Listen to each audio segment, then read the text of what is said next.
Friends, आज की short analysis में हम डिस्कस करेंगे 1.1 सॉल्यूशंस स्टॉक के ऊपर। दोस्तों, आप लोगों को बता दूं कि ये stock beginning of this year जनवरी 2024 से करेक्शन के अंदर चल रहा है। मोटा मोटी देखो तो दोस्तों इसने 6 महीने यानी पूरा आधा साल करेक्शन में बिता दिया।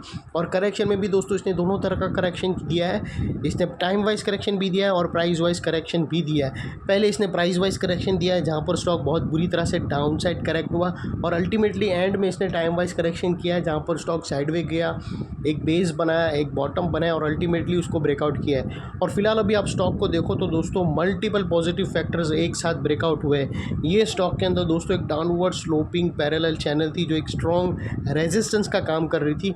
अल्टीमेटली स्टॉक ने उसको ब्रेकआउट किया है। यहाँ पर करेक्शन कंप्लीट के कन्फर्मेशन मिले, यहाँ पर पॉजिटिव हिडन डाइवर्शन मिला है और दोस्तों एक बहुत बड़ी रिवर्सल चार्ट पैटर्न मिली है जिसके तहत स्टॉक अपसाइड में 30% रिटर्न देने के लिए रेडी है। लेकिन दोस्तों इसमें कोई भी मेरी बाई सेल होल्ड रिकमेंडेशन नहीं है, ये प्योरली एजुकेशन पर्पज से आप लोगों से शेयर कर रहा हूँ।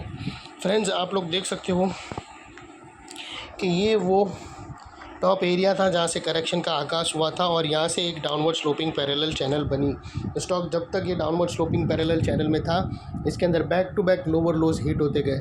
दोस्तों अगर आप देखो तो पहला लोअर लोज यहाँ हिट हुआ, सेकंड लोअर लोज यहाँ हिट हुआ, थर्ड लोअर लोज यहाँ हिट हुआ। और जैसे ही दोस्तों ये downward sloping parallel channel upside में ब्रेक हुई, इसने मल्टीपल हायर हाइस को एक साथ ब्रेक करके उसके above high volume sustain closing देकर कंफर्म कर दिया करेक्शन इज़ कम्प्लीटेड। यहाँ पर दो बड़ी चीज़ एक साथ हमें मिली दोस्तों।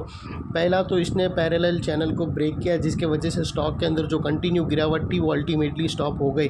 और सेकेंडली दोस्तों इसके अंदर जो सीक्वेंस बने थे लोअर लोज के वो भी स्टॉप हो गए और उसके अगेंस्ट में फर्स्ट हायर हाइज रजिस्टर्ड हुआ जिसको हम मानकर चलते हैं कि करेक्शन कंप्लीटेड, यहाँ पर बॉटम लग गई।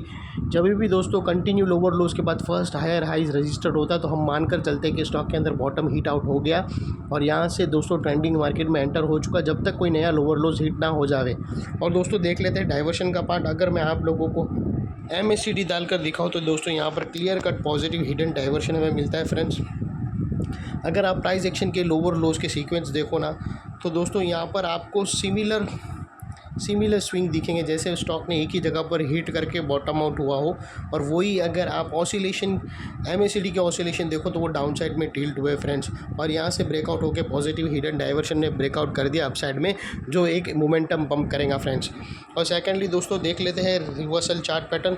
तो दोस्तों ये चार्ट पैटर्न को बनने में स्टॉक को पूरे आधा साल लगा दोस्तों, पूरा 6 महीना। और फ्रेंड्स आप लोगों को बता दूं ये जो रिवर्सल चार्ट पैटर्न है वो बहुत बड़ी चार्ट पैटर्न है और वो अगर आप देखो ना तो दोस्तों एक reversal chart pattern rounding bottom है और इसकी नेकलाइन अगर आप देखो तो समवेयर अराउंड 70 के इसकी नेकलाइन 70 के आसपास आती है फ्रेंड्स। और दोस्तों ये जो इनसाइड रेंज है ये कोई छोटी मोटी नहीं है और ये पूरा 6 महीने डाला है इसके अंदर और अल्टीमेटली यहाँ से ब्रेकआउट हो गया और अनदर यहाँ से 30% अपसाइड के लिए रेडी है ये स्टॉक। और दोस्तों अगर आप अभी स्टॉक का नेक्स्ट टारगेट देखो तो सीधा आपको सेंचुरी मिलेंगी, ट्रिपल डिजिट में आके आपको ज़रूर ये स्टॉक दिखेगा 100 पर दोस्तों। और दोस्तों अगर आपको स्टॉप लॉस रखना हो तो यहाँ पर मल्टीपल ऑप्शन है स्टॉप लॉस रखने के। आप ATR के वैल्यू के हिसाब से भी रख सकते हो, फर्स्ट ब्रेकआउट कैंडल के लो के नीचे क्लोजिंग बेसिस पे भी रख सकते हो। और दोस्तों यहाँ पर अगर आप देखो ना तो यहाँ ये एरिया पे भी आप एक स्विंग का हिसाब से भी रख सकते हो अपने एडवाइज़र को पूछकर, वो मैं आप लोगों पे छोड़ता हूँ। और दोस्तों अगर आप देखो ना तो आपका अगर स्टॉप लॉस यहाँ पर भी होता है, ये एरिया के आसपास भी होता है और वो यहाँ से रिस्क टू रिवॉर्ड रेशियो देखो तो आपका रिस्क का एरिया फ्रेंड्स इतना ही बनेगा और रिवॉर्ड का एरिया इतना बड़ा है। ये ऑलमोस्ट 1:2 का risk to reward ratio easily है, नहीं तो 1:1.75 का आराम से मिलेगा दोस्तों। और दोस्तों आप लोगों को एक और बात बता दूं, ये जो नेकलाइन के पास वाला एरिया है वो बहुत ही इंपॉर्टेंट एरिया है। यहाँ पर मल्टीपल पॉजिटिव फैक्टर्स एक साथ एक्शन में आते हुए मिले क्योंकि दोस्तों अगर आप देखो ना तो यही वो लेवल था जहाँ पर हमें downward sloping parallel channel upside में ब्रेकआउट होते हुए मिली, लोअर लोस शिफ्ट हुए हायर हाइज में, यहाँ पर पॉजिटिव हिडन डाइवर्शन मिला MACD के थ्रू और एक बहुत बड़ी रिवर्सल चार्ट पैटर्न आधे साल की ब्रेकआउट हुई राउंडिंग बॉटम वो भी यहाँ पर मिली।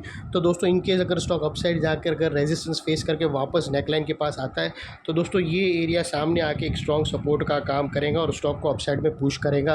और इतने बड़े स्ट्रॉन्ग सपोर्ट के नीचे हमारा स्टॉप लॉस है जो आसानी से हिट नहीं होगा। लेकिन बाय एनी चांस अगर क्लोजिंग बेसिस पे हिट हो जाता है तो दोस्तों नो इफ़ नो बट सीधा स्टॉप लॉस देकर तुम्हें ट्रेड को क्लोज कर देना चाहिए। ये थी हमारी एनालिसिस। अच्छी लगे तो प्लीज़ मेरी चैनल को लाइक शेयर सब्सक्राइब करना और अपने फैमिली फ्रेंड्स रिलेटिव्स को ज़रूर शेयर करना। Thank you.